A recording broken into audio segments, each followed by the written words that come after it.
करते आणि कठोरात कठोर शासन व्हावं अशी सर्वांच्या वतीने निषेध व्यक्त करून सर्वांच्या वतीने विनंती करते। धन्यवाद। जय महाराष्ट्र, जय भवानी, जय भवानी।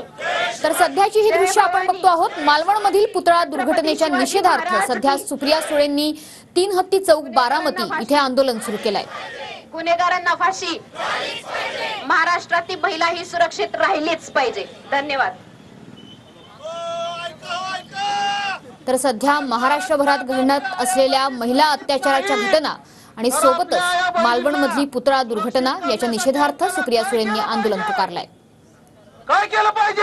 हे सरकार आपल्याला उलटवून टाकलं पाहिजे। शेतकऱ्याला हमी भाव मिळत नाही तर काय केलं पाहिजे? महागाई कमी करायची आपल्याला तर मित्रांनो जनतेने काय केलं पाहिजे?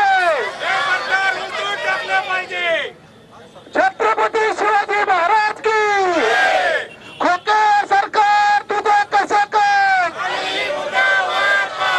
गद्दार सरकार तुझं कसं काय?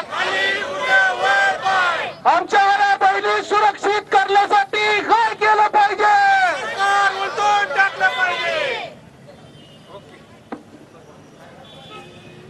ज्या नौदलाचा असार्थ अभिमान आम्हाला आज आपण सगळे कुणामुळे सुरक्षित आहोत तर नौदलामुळे सुरक्षित। अशा या अतिशय कर्तृत्ववान आपल्या नौदलाच्या गळ्यात हे घालताय, लाज वाटली पाहिजे या सरकारला।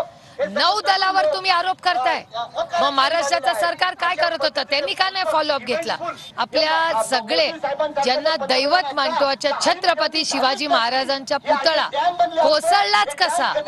मग सरकारने आधी याचा विचार केला नव्हता। आणि मला आश्चर्य वाटलं की सरकारमधले मंत्री काय म्हणतात, अशा मंत्र्यांचा जाहीर निषेध करून राजीनामा घेतला पाहिजे। हे पुन्हा मी सांगते, सरकार असंवेदनशील आहे। ज्या मंत्र्यांनी छत्रपतींचा अपमान केलाय त्याला सत्तेमध्ये नाही, त्याला आमदार व्हायचा अधिकार नाही।